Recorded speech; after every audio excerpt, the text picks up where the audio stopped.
Cuando nuestro análisis está orientado a comparar el promedio de una variable en dos o más grupos, tenemos varias opciones de análisis, entre ellas la prueba de T-de-Student, el análisis de varianza, los intervalos de confianza para la diferencia de promedios y algunos análisis no paramétricas como la prueba de Kruskal-Wallis o de Mann-Whitney. Este será el tema de esta presentación. Cuando queremos comparar dos promedios y queremos probar la hipótesis nula de que la media poblacional de la población 1 es igual a la media poblacional de la población 2 por medio de muestras independientes, la prueba de hipótesis para la diferencia de dos medias se basa en la distribución T y se le conoce como T-de-Student a esta prueba. Cuando estamos haciendo esta prueba, no se requiere conocer las medias poblacionales porque estamos asumiendo la hipótesis nula de que no existe diferencia en las dos poblaciones y lo que queremos medir es cuál es la probabilidad de, sin haber diferencia en las dos poblaciones, yo encuentre la diferencia que refleja el estadístico pertinente. El procedimiento empieza haciendo un planteamiento de la hipótesis, donde la hipótesis nula sería que la media poblacional 1 es igual a la media poblacional 2 o alguna de las otras alternativas que diría que la media poblacional 1 es mayor o igual que la media poblacional 2 o que la media poblacional 1 es menor o igual a la media poblacional 2. Una vez definida la hipótesis nula, definimos el nivel de significancia, generalmente una alfa de 0.05, aunque el investigador podría asumir otra más estricta como alfa de 0.01. Y si lo que nos interesa es explorar la media poblacional 1 menos la media poblacional 2, entonces el estadístico pertinente será la media muestral obtenida en la población 1 menos la media muestral obtenida en la población 2. El estadístico de prueba que podemos utilizar varía. Tenemos de entrada 4 opciones. El estadístico de prueba sería, recordemos, el procedimiento mediante cual vamos a calcular la probabilidad para probar si la hipótesis nula es aceptada o rechazada. Bueno, el estadístico de prueba puede tener la forma de una distribución normal, aunque estaremos utilizando la distribución T. Por eso quizás esta prueba se llama T-de-Student. O bien, otro análisis de prueba de hipótesis que se llama análisis de varianza. Estas dos pruebas, la T-de-Student y el análisis de varianza, tienen algunas restricciones. Suponen que la población de donde se toman las muestras tiene una distribución al menos aproximadamente normal. Se obtuvieron las muestras de manera independiente.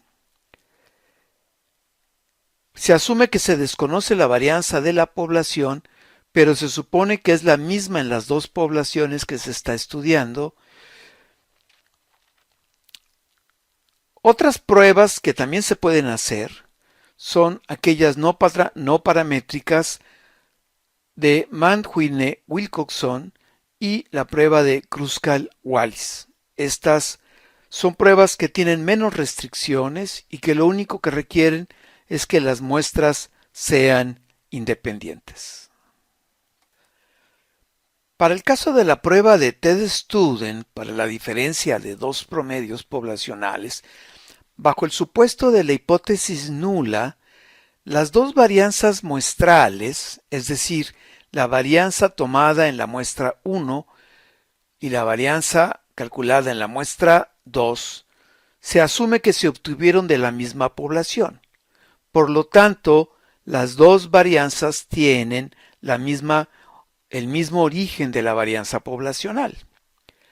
Como la varianza poblacional es desconocida, entonces esta se estima mediante una varianza ponderada considerando las dos muestras o las dos varianzas muestrales mediante la fórmula que se ve en pantalla, donde S mayúscula P elevado al cuadrado significa varianza muestral ponderada.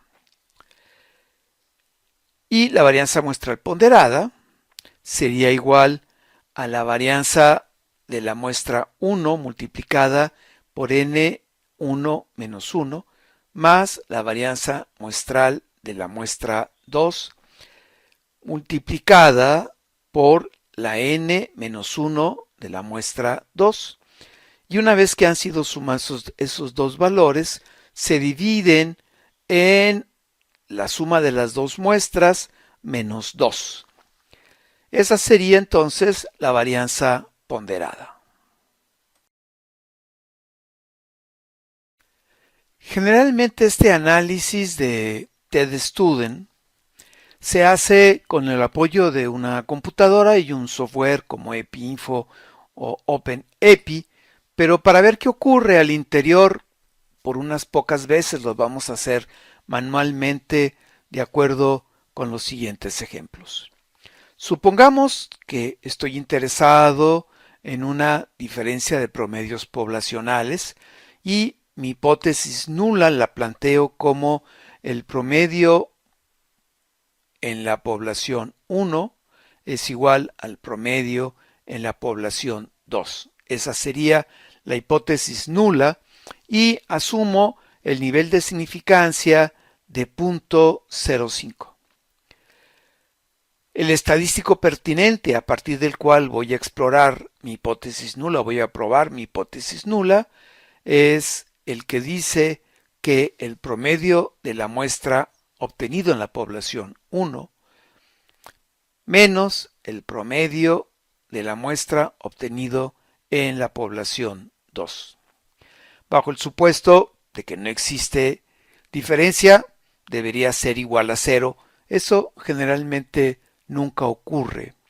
Y lo que vamos a probar es lo que vamos a explorar es qué tan probable es que la diferencia que encuentre en la diferencia de las muestras refleje la diferencia de las poblaciones. Para eso vamos a suponer que hemos seleccionado dos muestras. Una muestra N1 de 50 elementos que se seleccionó en la población 1. En esa muestra de 50 elementos se encontró un promedio de 30 y una desviación estándar muestral de 5.2. Y una muestra N2 que se obtuvo de la población 2 con una N de 55 elementos, un promedio muestral, una media muestral de 25 y una desviación estándar de 4.9, una desviación estándar muestral de 4.9. Como podemos ver, las desviaciones estándar muestrales son diferentes. Una tiene valor de 5.2 y otra de 4.9. Pero eso podría explicarse por el azar. Para tener alguna seguridad de que proceden de la misma población, se puede realizar una prueba de F donde la F se calcula dividiendo la varianza de la muestra 1 entre la varianza de la muestra 2. Ese sería el valor F y esa F se va a buscar, o la probabilidad de ese valor F se va a buscar en la tabla de distribución de F, donde los grados de libertad están definidos por n-1 en el numerador y n-1 en el denominador.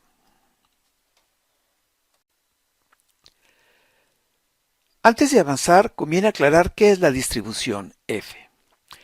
La distribución F es una familia de distribuciones que está determinada por sus grados de libertad tanto en el numerador como en el denominador.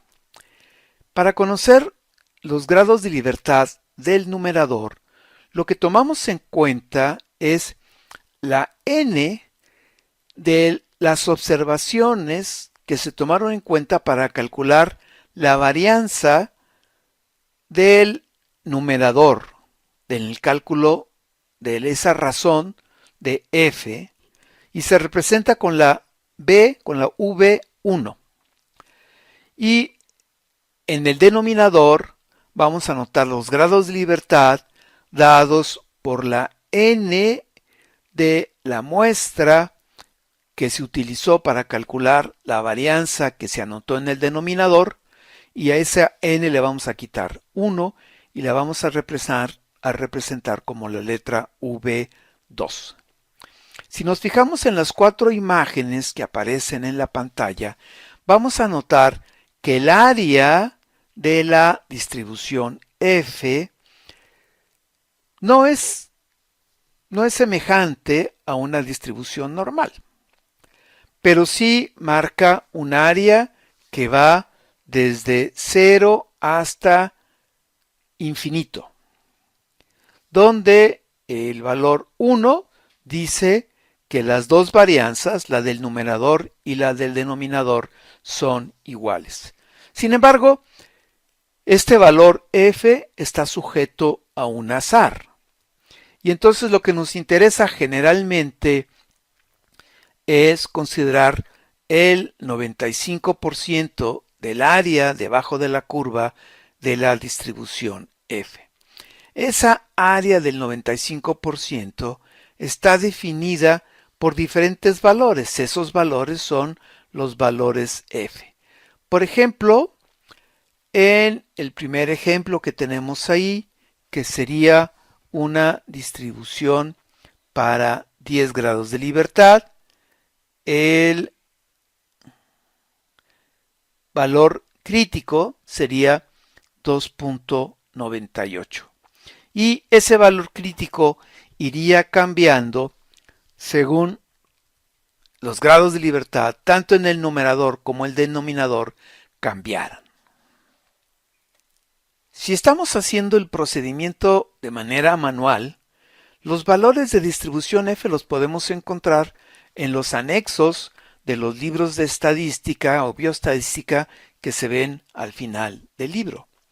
Por ejemplo, para buscar un valor crítico de 1 menos alfa, lo que hacemos primero es buscar la tabla que corresponda al valor de f. ¿Cómo lo encontramos? Bueno, si nos fijamos en el pequeño cuadrito que está ahí en la pantalla, el primer renglón corresponde a una f de 0.95. Ese valor de f de 0.95 lo hemos obtenido restándole a 1 el valor de la significancia que queremos explorar para comparar, para probar la hipótesis nula de que las varianzas son iguales. Y estamos asumiendo una alfa de 0.05. Luego buscamos los grados de libertad en el numerador. Y los grados de libertad en el numerador los vamos a encontrar en las columnas. Por ejemplo, tenemos los grados de libertad 10 y los grados de libertad 12, 15, 20, 25, 30, 40, 60 y 120, o si la muestra es muy grande, infinito. Asumamos que estamos buscando 10 grados de libertad y fijémonos en esa columna. Y luego buscamos los grados de libertad en el denominador, que están definidos por V2. Y también tenemos 9, 10, 11, 60, 120, etcétera, hasta infinito. Supongamos que en el denominador también tenemos 10 grados de libertad. Entonces, donde se intersectan 10 grados de libertad en el numerador y 10 grados de libertad en el denominador, ese será el valor crítico que defina el 95% del área de aceptación de la hipótesis nula. Si en el numerador hubiera tenido 120 grados de libertad y el denominador 10, el valor crítico sería 2.58 y así con las diferentes combinaciones que pueda haber de n's para la desviación estándar muestral del numerador y n de desviación estándar para el denominador. Continuando con el ejercicio de la TED-Student, con la intención de verificar que las dos varianzas no sean muy diferentes, lo que vamos a hacer es una prueba de hipótesis que probaría que la varianza de la población 1 es igual a la varianza de la población 2. Esa sería nuestra hipótesis nula y la estaríamos probando con un nivel de significancia de alfa igual a 0.05. El estadístico pertinente sería la razón de varianzas muestrales. Si tenemos la precaución de regresar tantito a la presentación donde mostramos el promedio de las dos muestras que estamos analizando y la desviación estándar de las dos muestras que estamos analizando, nos daremos cuenta que la desviación estándar de la muestra 1 es igual a 5.2 y la desviación estándar de la muestra 2 es igual a 4.9. Estas desviaciones estándar las podemos elevar al cuadrado para obtener las varianzas, que serían igual a 27.04 y 24.01 respectivamente para las muestras 1 y 2. Si dividimos 27.04 entre 24.01, el resultado es 1.13 y ese sería el estadístico pertinente para f. Para ver qué tan probable es que esa f difiera de 1, vamos a buscar el valor crítico de la distribución f para alfa de 0.05 y con grados de libertad de 49 y 54. Así que primero buscamos la tabla de f de 0.95 porque f de 1 menos 0.05 es igual a 0.95. f.95. Luego nos vamos a los grados de libertad en el numerador.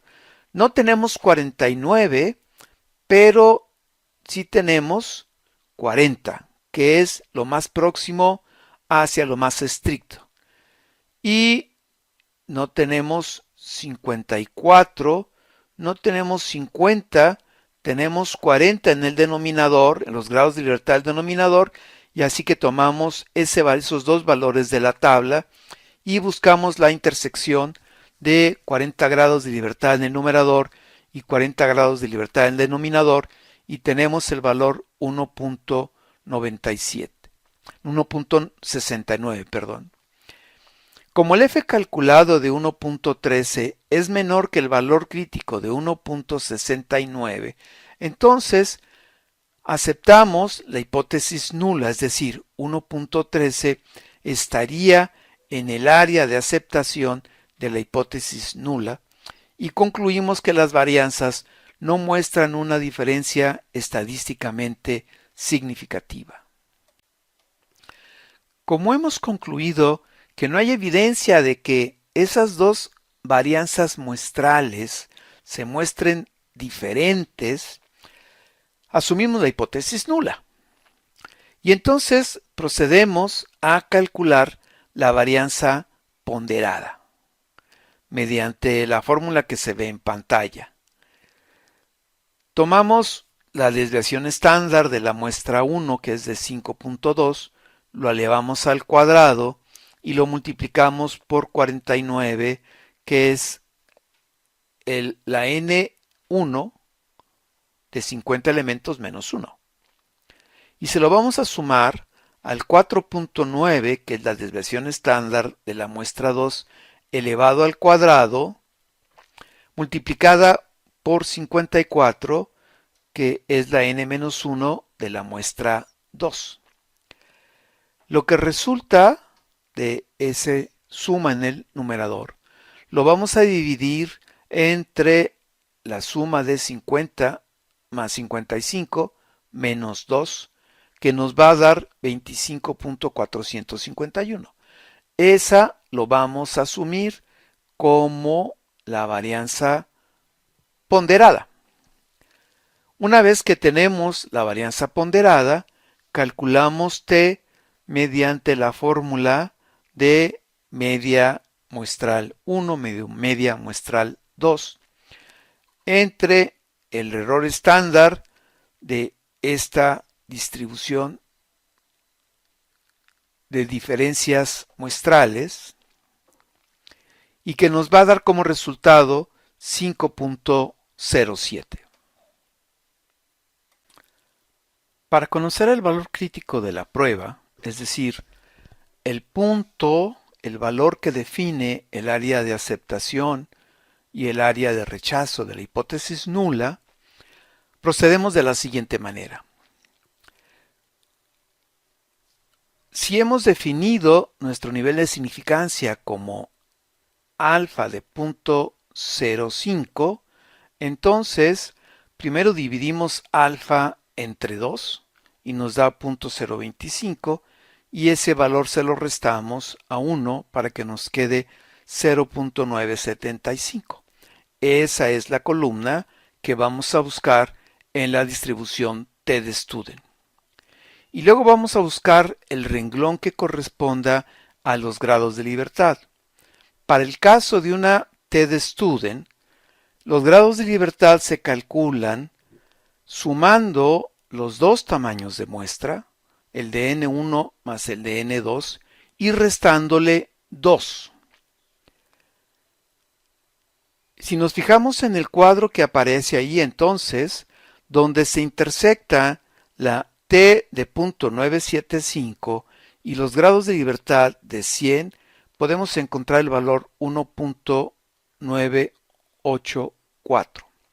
Ese sería el valor crítico para la prueba T de Student. Ya con lo anterior, podemos hacer un repaso rápido de qué es lo que estuvimos haciendo. Estamos en el caso de una T de Student para la diferencia de dos medias poblacionales. Nuestra hipótesis nula dice que la media poblacional 1 es igual a la media poblacional 2 y queremos probar la hipótesis nula con un nivel de significancia de alfa 0.05. El estadístico pertinente con el cual vamos a probar la hipótesis es que la media muestral obtenida en la población 1 menos la media muestral obtenida en la población 2. Si la hipótesis nula es cierta, esa diferencia debería ser igual a 0. En la muestra 1 se integraron 50 observaciones y mostró un promedio muestral de 30 con una desviación estándar muestral de 5.2.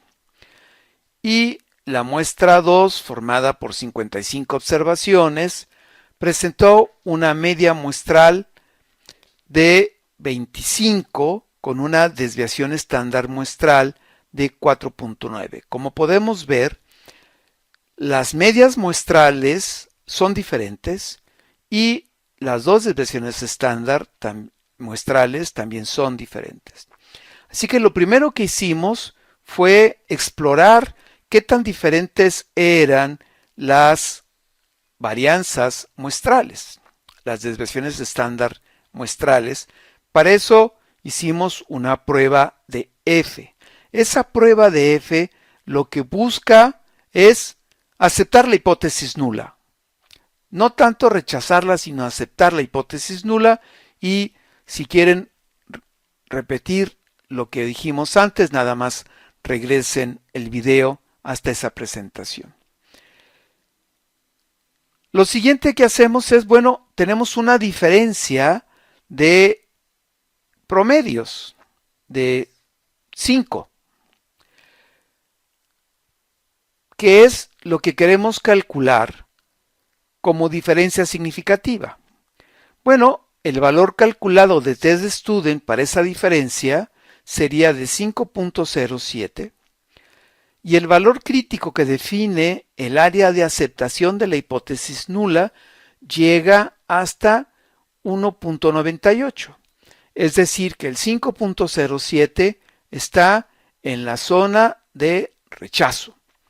Si tienen alguna duda en este procedimiento, regresen tantito el video. Así que, como estamos en la zona de la hipótesis nula, rechazamos la hipótesis nula. Estamos en la zona de rechazo, rechazamos la hipótesis nula y concluimos que existe una diferencia estadísticamente significativa. Antes de avanzar, quiero recordarles que pocas veces hacemos este procedimiento manualmente y que solo lo hemos presentado para que vean cómo las fórmulas que vimos en la parte de probabilidad se están utilizando para las pruebas de hipótesis. Pero lo que generalmente hacemos es utilizar los paquetes de cómputo dedicados a estadística para hacer estas pruebas, que pueden ser tanto EpiInfo, OpenEpi o algunas otras más poderosas como SAS, SPSS, Stata, etc. Más adelante mostraremos cómo lo podemos hacer esto en EpiInfo y en OpenEpi. Antes de mostrar cómo utilizar estos paquetes de cómputo, veamos otra alternativa del análisis de la prueba de hipótesis para la diferencia de medias. La test-student es muy útil, pero tiene el inconveniente que solo nos permite comparar dos medias, dos promedios. El análisis de varianza tiene la ventaja de que nos permite comparar también dos medias, pero podemos extenderlo a comparar 3, 4, 5 o todas las medias.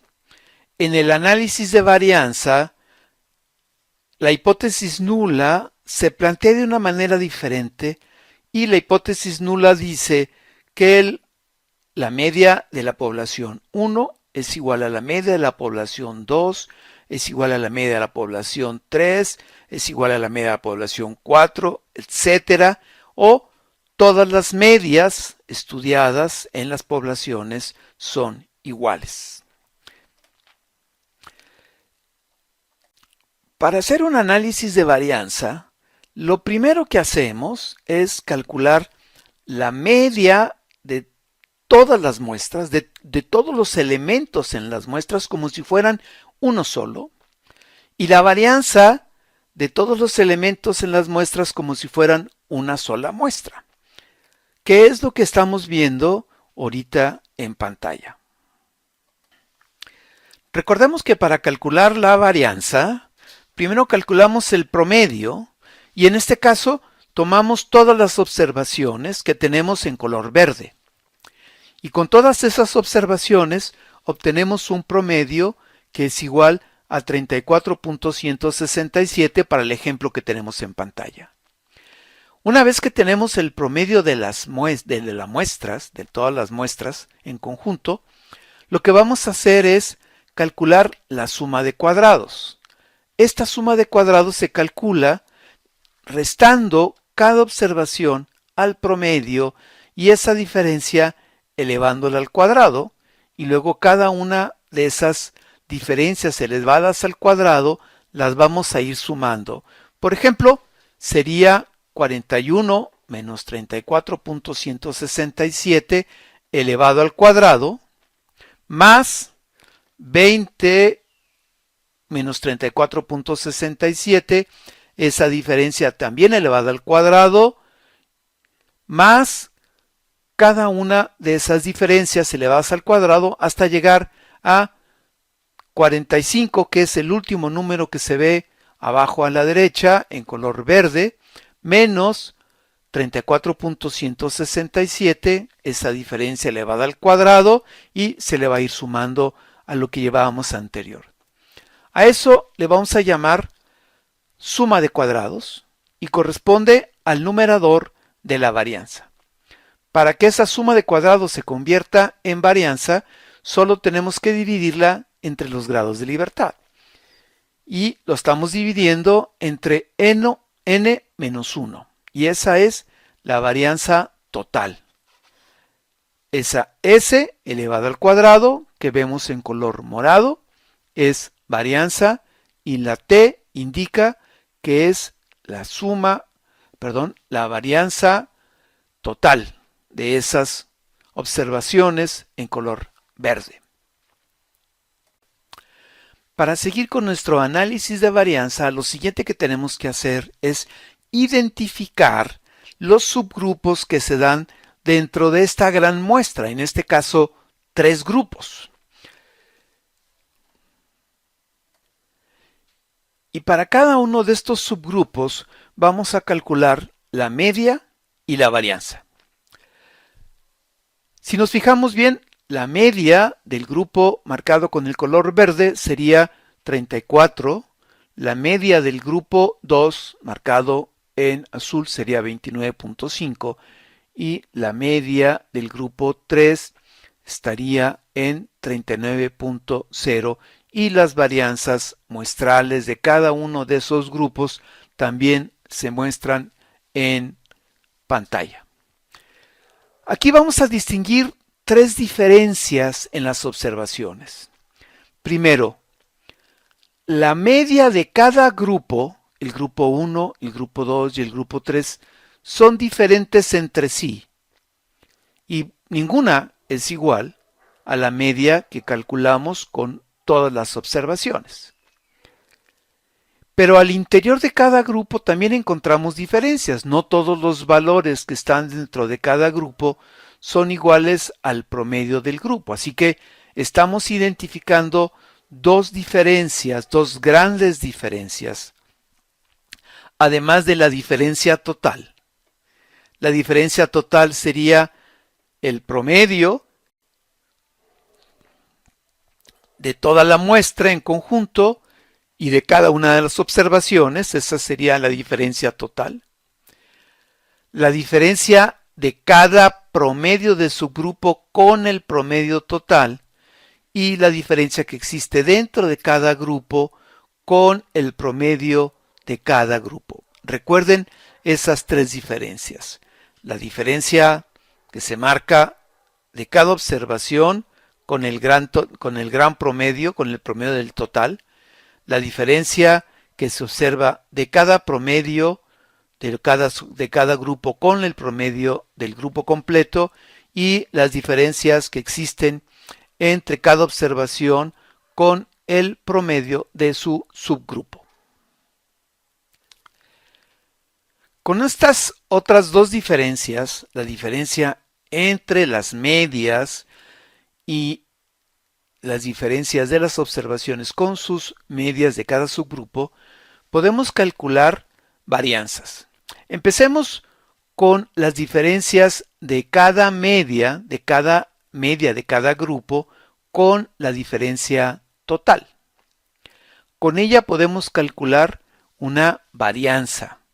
Lo único que tenemos que hacer es restarle el promedio de un subgrupo menos el promedio de todo el grupo completo, elevarlo al cuadrado y multiplicarlo por la n y sumarlo.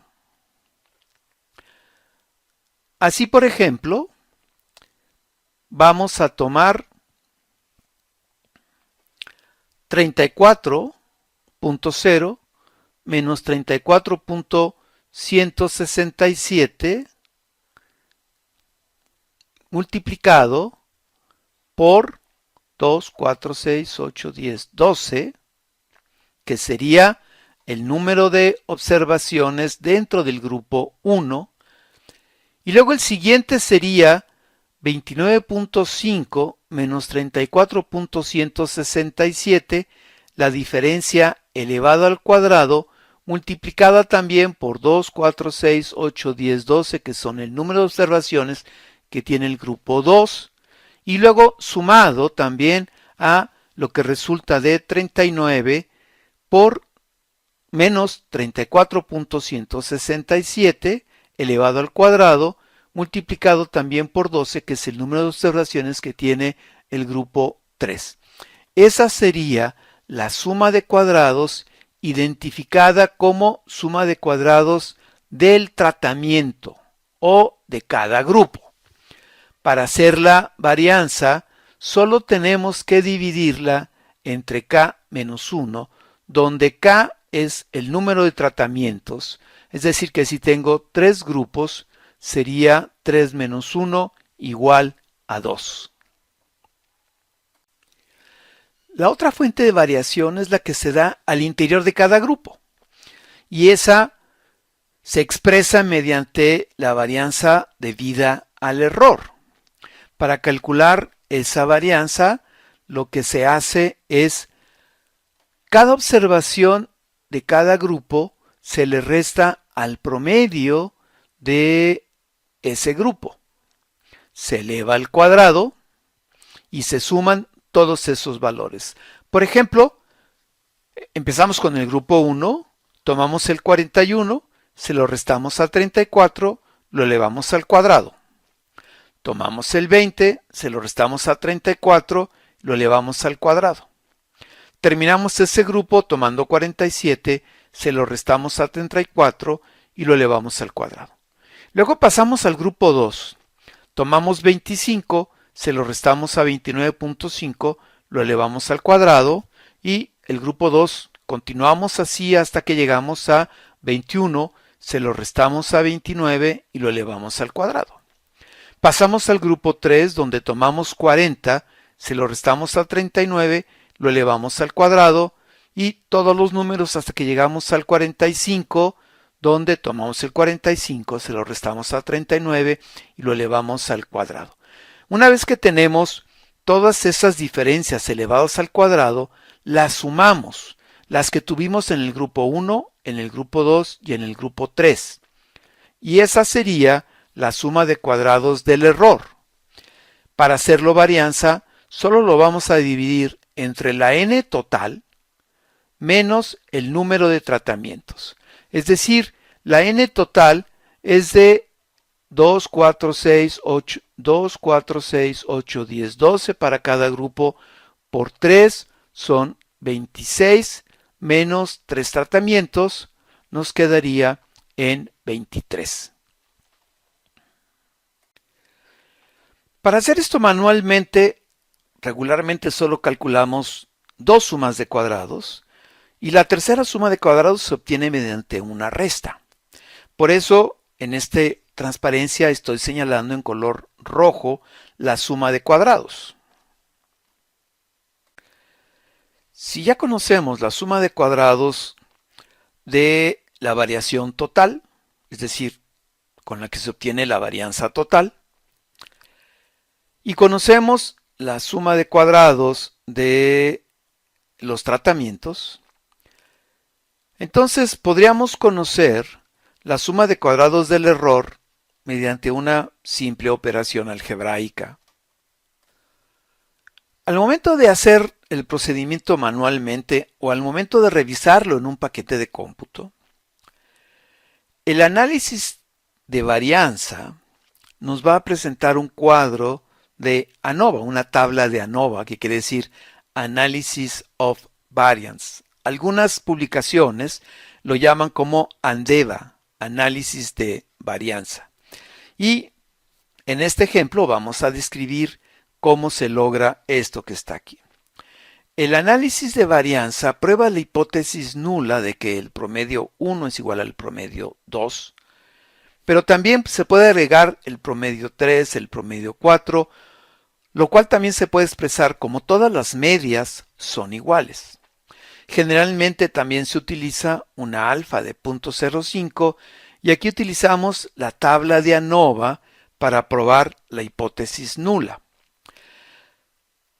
Estos valores que describimos antes se acomodan de esta manera. En la primera columna se anotan la fuente de variación, señalando el tratamiento, es decir, los diferentes subgrupos en primer lugar, el error, lo que corresponde a la variación interna de cada grupo, y en el tercer renglón se anota la variación total. En la siguiente columna se especifican simplemente las letras. SCTR quiere decir suma de cuadrados total. En SCE se anota o corresponde a la suma de cuadrados del error, y en SCT se va a anotar la suma de cuadrados total. En la celda, en la columna GL, se va a anotar K-1, que es igual al número de tratamientos o de grupos menos 1. En N-K va a ser la N total menos el grupo de tratamientos o de grupos, y en N-1 se va a anotar N total menos 1. Y en la columna que dice MC, que se lee como media cuadrática, se va a anotar la varianza de los tratamientos, la varianza del error. Y la varianza de total va a ser igual a la suma de cuadrados del tratamiento, que se ve en la segunda columna, entre los grados de libertad que se ven en la tercera columna. Y la varianza del error o la media cuadrática del error va a ser igual a la suma de cuadradas del error que se ve en la segunda columna entre la n total menos el número de tratamientos. Y una vez que tenemos ya las dos varianzas, vamos a dividir la media cuadrática del tratamiento o la varianza de los tratamientos entre la media cuadrática del error o la varianza del error. No sé por qué motivo en el análisis de varianza, la varianza que se anota se le llama media cuadrática, pero así es el mundo de la estadística. La razón de varianza entonces se compara con el valor de f para, si lo hemos definido alfa de 0.05, con k-1, k-1 sería número de tratamientos menos 1, grados de libertad en el numerador, y n-k, grados de libertad en el denominador. Si la razón de varianzas es igual o mayor que la f tabulada, la hipótesis nula se rechaza. Por supuesto que hay algunos supuestos que se deben de tomar en cuenta. Que la distribución de las poblaciones que están estudiando sean normales o que al menos tengan una forma de montículo, y que las varianzas poblacionales sean iguales. ¿Cómo probamos esto? Cuando los supuestos que apoyan la t-de-Student o el análisis de varianza no se pueden sostener, entonces la opción de un análisis de prueba de hipótesis es una prueba no paramétrica. Las pruebas no paramétricas también pueden comparar dos medias cuando las poblaciones no tienen una distribución normal, o las muestras son muy pequeñas, o las varianzas poblacionales son diferentes. Las dos pruebas más populares son la prueba de Mann-Whitney-Wilcoxon, que se utiliza como un sustituto de la t-de-Student, y la prueba de Kruskal-Wallis, que se utiliza como un sustituto del análisis de varianza. Estas pruebas se basan en el orden de menor a mayor que tienen las variables en los grupos que se comparan. Básicamente lo que hacen es ordenan las observaciones del valor más pequeño al valor más mayor y luego en función de eso se hacen las comparaciones. Las pruebas no paramétricas han tenido mucho auge últimamente. Sin embargo, no son mejores que las pruebas paramétricas. Son útiles y muy útiles cuando tenemos muestras pequeñas y no se pueden utilizar las pruebas paramétricas porque no se cumplen los criterios, los supuestos de las pruebas paramétricas. Pero no son más fáciles de superar, son más estrictas. Bien, ahora, ¿cómo lo hacemos en la práctica?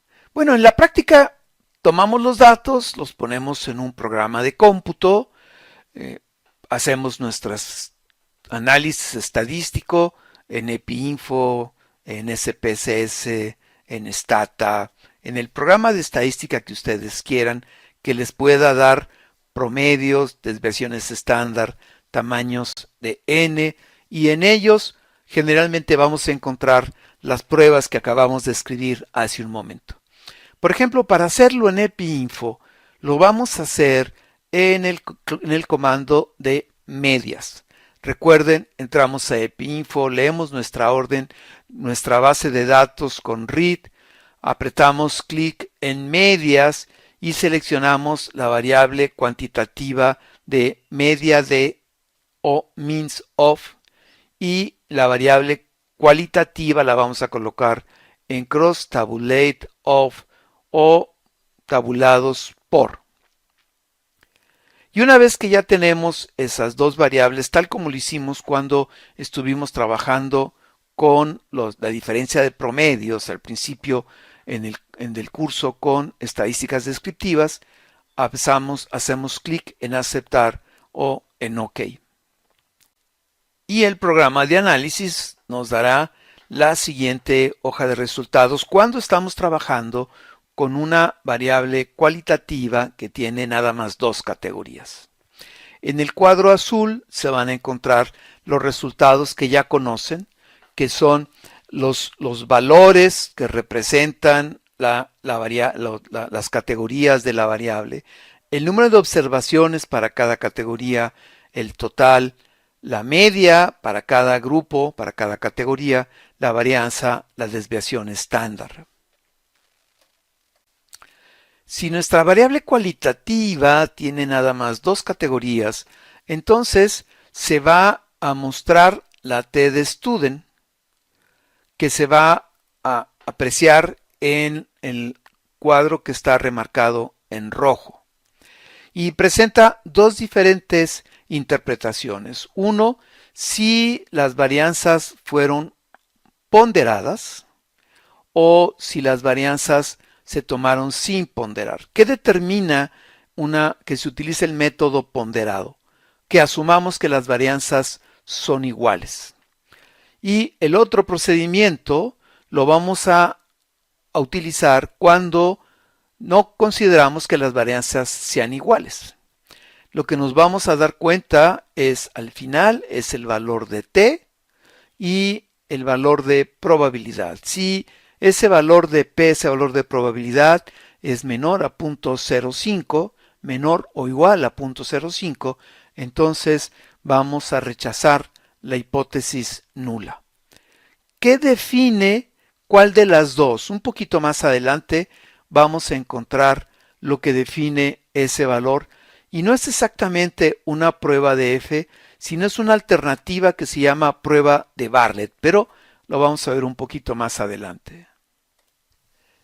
El análisis de varianza se ve en lo que está marcado en el cuadro anaranjado.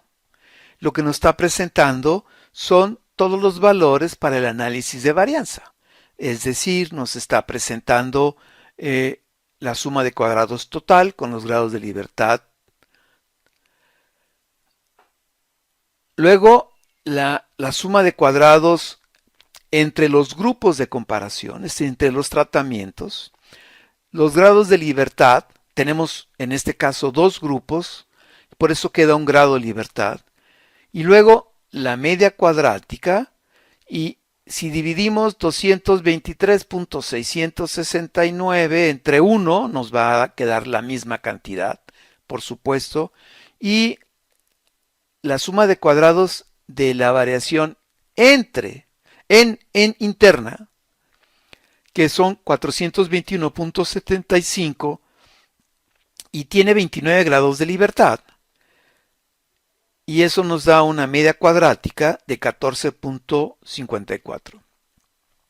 Si dividimos 223.669 entre 14.543, el resultado es la F que se muestra ahí de 15.379,75. Ahora, ese mismo cuadro nos muestra el valor de P, que es de 0.000, etc. Curiosamente, la significancia de la t-de-Student para análisis ponderado con varianzas ponderadas y el análisis de varianza tienen el mismo valor de P. Normalmente cuando uno empieza a estudiar estadística, uno asume que la t-de-Student es para comparar dos promedios y el análisis de varianza es para comparar tres o más promedios. Bueno, sí, eso es cierto, pero el análisis de varianza también nos sirve para probar la hipótesis de que dos promedios son iguales. Por eso se presenta en esta hoja de resultados el análisis de varianza. Un supuesto importante de estas dos pruebas, la t-de-Student y el análisis de varianza, es que las varianzas de cada grupo son iguales. Aunque se aceptan variaciones porque las muestras realmente nunca van a tener la misma varianza que la población, difícilmente van a ser iguales entre sí también. Es por lo que se hace una prueba de F, que es la que mostramos anteriormente. Pero no es la única prueba que explora esa similitud de varianzas. Y otra prueba que lo hace es la prueba de Bartlett de diferencia de varianzas poblacionales. Y esa se muestra se resalta en el marco verde. La idea de esta prueba es que aceptemos la hipótesis nula, porque cuando la rechazamos, entonces quiere decir que las varianzas son diferentes. Es decir, en ese cuadro verde, lo que nos gusta ver es una P que sea mayor de 0.05. Cuando la P en ese cuadro verde, en esa prueba de Bartlett, es menor de 0.05, quiere decir que las varianzas son diferentes. Y entonces procedemos a realizar una prueba no paramétrica. Y el programa de EPINFO nos ofrece la prueba de Mann-Whitney, Wilcoxon, de dos muestras independientes, que también es igual a la prueba de Kruskal-Wallis para dos grupos. Y si nos fijamos en la significancia que aparece dentro del cuadro morado, nos vamos a dar cuenta que no llegamos a conclusiones diferentes. Rechazamos la hipótesis nula, aunque los valores de P sí pudieran diferir de alguna manera pequeña. Cuando este procedimiento de tables lo hacemos con una variable cualitativa que tiene más de dos categorías, entonces tenemos 3, 4, 5 o más grupos. Los resultados se muestran también en el cuadro azul, donde tenemos las categorías que hemos alimentado en nuestra base de datos, en este caso 3 grupos, 0, 1 y 2, el número de observaciones, el total para cada grupo, la media para cada grupo, su varianza y su desviación estándar. En este caso, no se muestra los resultados de test-student porque no se puede hacer cuando tengo tres grupos. El programa no sabría cuál grupo tomar en cuenta como referencia. Lo que nos muestra es el análisis de varianza y su significancia. Recuerden que en este momento la hipótesis nula es que todos los promedios son iguales. Y el análisis de varianza tiene los mismos componentes que tiene el que vimos anteriormente. Tiene su variación total, su suma de cuadrados entre tratamientos, su suma de cuadrados del error, tiene sus grados de libertad para cada fuente de variación, tiene su media cuadrática y tiene su estadístico F, que en este caso el valor de P es de 0.00012, es menor a 0.05, perdón, y entonces rechazamos la hipótesis nula. En este caso también le ponemos atención a la prueba de Bartlett de no igualdad de varianzas poblacionales y nos fijamos en el valor de P. Le ponemos atención a ese valor de P de que sea mayor de 0.05, porque en ese caso quiere decir que pues, las varianzas no hemos encontrado diferencia, podemos asumir que son iguales. Pero si ese valor de P fuera menor de 0.005, entonces podríamos hacer o tomar los datos de una prueba no paramétrica. Y esa prueba no paramétrica sería la de Kruskal-Wallis, que se ve en el marco morado y que tiene un valor de P de 0.0027. No es el mismo valor de P, insistimos, es un valor más estricto, pero en este caso igual rechazamos la hipótesis nula.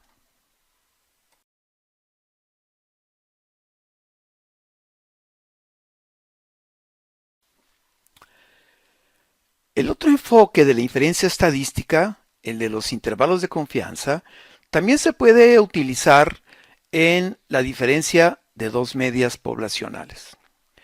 Recordemos que el intervalo de confianza para la diferencia de dos medias se puede realizar cuando las muestras son grandes, es decir, n es mayor o igual a 30 o las poblaciones se distribuyen normalmente.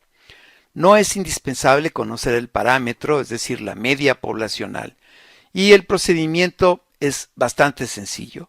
Se calcula la diferencia observada entre las muestras, se estima el error estándar y se selecciona el nivel de confianza mediante 1 menos alfa multiplicado por 100.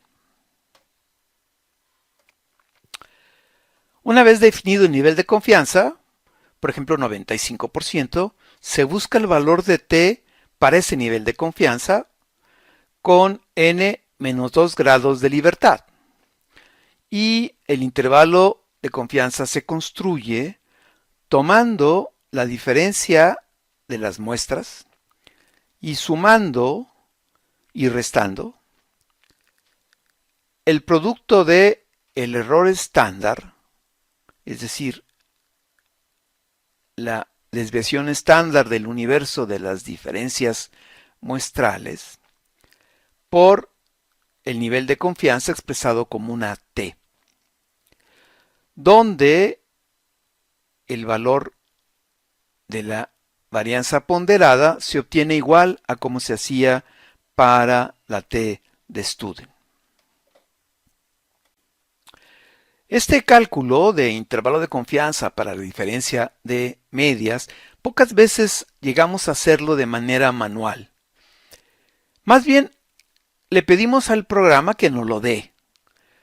Cuando le pedimos a EpiInfo un means con el comando de medias, means, y seleccionamos la media y una variable de tabulación, entonces el resultado se puede apreciar en el cuadro que está resaltado en rojo, donde se puede apreciar la diferencia, la diferencia, es decir, el resultado de la media del grupo 0 menos la media del grupo 1, que va a ser igual a menos 5.375 menos 5.375. Y el intervalo de confianza aparece en los siguientes dos números. De menos 8.1781 a menos 2.5712, asumiendo que las varianzas han sido ponderadas. Si las varianzas no han sido ponderadas, entonces vamos a tomar el renglón de abajo. Nos vamos a dar cuenta que generalmente no hay mucha diferencia. ¿Qué define el que utilicemos el renglón de varianzas ponderadas o el renglón de varianzas no ponderadas? Bueno, en este cuadro de salida de EPINFO es la prueba de Bartlett que estamos marcando con el cuadro verde. Ahora, pongamos mucha atención. Fíjense bien cómo la prueba de hipótesis y el intervalo de confianza son muy consistentes y casi en el 100% de las veces estamos rechazando una hipótesis nula cuando el intervalo de confianza no incluye el cero de la diferencia. O sea, aquí tenemos un límite inferior negativo con un límite superior negativo. En ese rango de valores no está el cero. Y la prueba de hipótesis dice que el valor de P es menor de 0.05. Eso generalmente ocurre.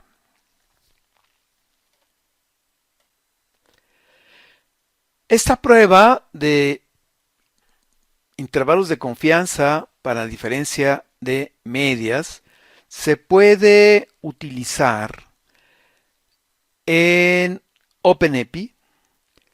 Entramos a www.openepi.com.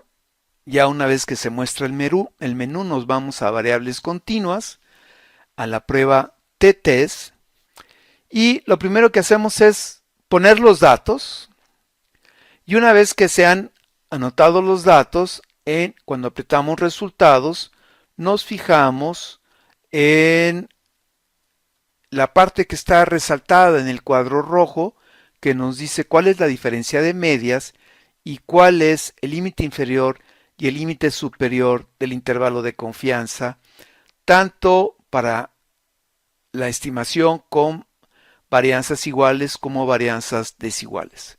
Y en el cuadro, lo que se ve en el cuadro azul, nos estaría mostrando la prueba para la igualdad de varianzas, en este caso mediante una prueba de F, y aquí lo que nos interesa ver generalmente es que lo que está en el cuadro azul sea un valor mayor de 0.05. Pero recuerden que ese valor mayor de 0.05 se refiere a la igualdad de varianzas. Y lo que la prueba que estamos haciendo de intervalo de confianza para diferencia de medias la vamos a encontrar en el área que está marcado con rojo.